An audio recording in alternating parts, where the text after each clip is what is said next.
ഇനി വാഴച്ചാലിലേക്കാണ്. Postmortem report പുറത്തു വന്നിട്ടുണ്ട്. വാഴച്ചാലിൽ സതീഷ് കൊല്ലപ്പെട്ടത് ആനയുടെ ചവിട്ടേറ്റ് തന്നെയെന്ന് പോസ്റ്റ്മോർട്ടം റിപ്പോർട്ടിൽ പറയുന്നു. ശ്വാസകോശത്തിലും കരളിലും വാരിയലുകൾ തുളച്ചു കയറിയിട്ടുണ്ട് എന്നാണ് വ്യക്തമാവുന്നത്. പോസ്റ്റ്മോർട്ടം റിപ്പോർട്ടിന് ശേഷമേ ആനയുടെ ആക്രമണമെന്ന് സ്ഥിരീകരിക്കാൻ കഴിയൂ എന്നായിരുന്നു നേരത്തെ വാഴച്ചാൽ DFO പറഞ്ഞിരുന്നത്. അംബികയുടെ പോസ്റ്റ്മോർട്ടം തൃശൂർ മെഡിക്കൽ കോളേജിൽ പുരോഗമിക്കുകയാണ്. MS ലിഷോയ് വിവരങ്ങളുമായി ചേരുന്നുണ്ട്. ലിഷോയ്, ഒരാളുടെ മരണം അത് കാട്ടാനയുടെ ചവിട്ടേറ്റ് തന്നെയാണ് എന്ന് പോസ്റ്റ്മോർട്ടത്തിൽ വ്യക്തമായിരിക്കുകയാണ്. അടുത്തയാളുടെ പോസ്റ്റ്മോർട്ടം നടപടികൾ പുരോഗമിക്കുന്നു. എന്തെല്ലാം കാര്യങ്ങളാണ് ഈ റിപ്പോർട്ടിൽ പറയുന്നത്? റിപ്പോർട്ട് വന്നതോടുകൂടി വനംവകുപ്പിന്റെ ഭാഗത്തു നിന്നുമൊക്കെയുള്ള എന്തെങ്കിലും പ്രതികരണം വന്നിട്ടുണ്ടോ? അതായത് പ്രാഥമികമായ ഒരു വിവരങ്ങൾ ഡോക്ടർ പോലീസുകാരോട് പറഞ്ഞ ഒരു വിവരമാണ് ഈ പോസ്റ്റ്മോർട്ടം നടപടി. വിശദമായ റിപ്പോർട്ട് വന്നിട്ടില്ല. പോസ്റ്റ്മോർട്ടത്തിൽ നിന്ന് വ്യക്തമായത് അതായത് ഈ കാട്ടാനയുടെ ആക്രമണത്തിൽ തന്നെയാണ് മരണം സംഭവിച്ചിരിക്കുന്നത്.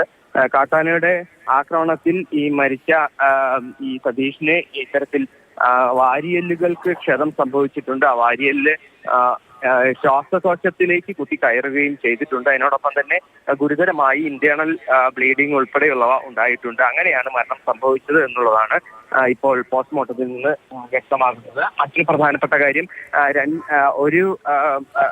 ഇതിൽ തന്നെ ഇയാളുടെ കൂടെ തന്നെ മരിച്ച അംബിക എന്ന് പറയുന്ന സ്ത്രീ, അവരുടെ മരണത്തിലാണ് മറ്റൊരു കൂടുതൽ വ്യക്തത വരേണ്ടത് എന്നാണ് വനംവകുപ്പ് പറയുന്നത്. അതിനുവേണ്ടിയാണ് പോസ്റ്റ്മോർട്ടം നടപടികൾക്കായി തൃശ്ശൂരിലേക്ക് അവരുടെ മൃതദേഹം കൊണ്ടുപോയത്. അത് അല്പസമയത്തിനകം തന്നെ ഈ പോസ്റ്റ്മോർട്ടം നടപടികളും പൂർത്തിയാകും. അതിനുശേഷം അക്കാര്യത്തിലും ഒരു വ്യക്തത വരുമെന്നാണ് വനംവകുപ്പ് ഉദ്യോഗസ്ഥർ പറയുന്നത്. എന്തായാലും നിലവിലത്തെ സാഹചര്യത്തിൽ കാട്ടാനയുടെ ആക്രമണം തന്നെയാണ് എന്നുള്ളതാണ് ഒരു പ്രാഥമിക നിഗമനം. പോലീസും പറയുന്നത് മറ്റ് സാധ്യതകളൊന്നും തന്നെ ഇല്ല എന്നുള്ളതാണ്. എന്നാലും ഇതിന്റെ ഒരു കൃത്യമായ ഒരു വ്യക്തത വരുന്നതിന് വേണ്ടിയാണ് ഇപ്പോൾ പോസ്റ്റ്മോർട്ടം നടപടികൾ ഇങ്ങനെ തൃശ്ശൂരിലേക്ക് മാറ്റിയത് അംബികയുടെ.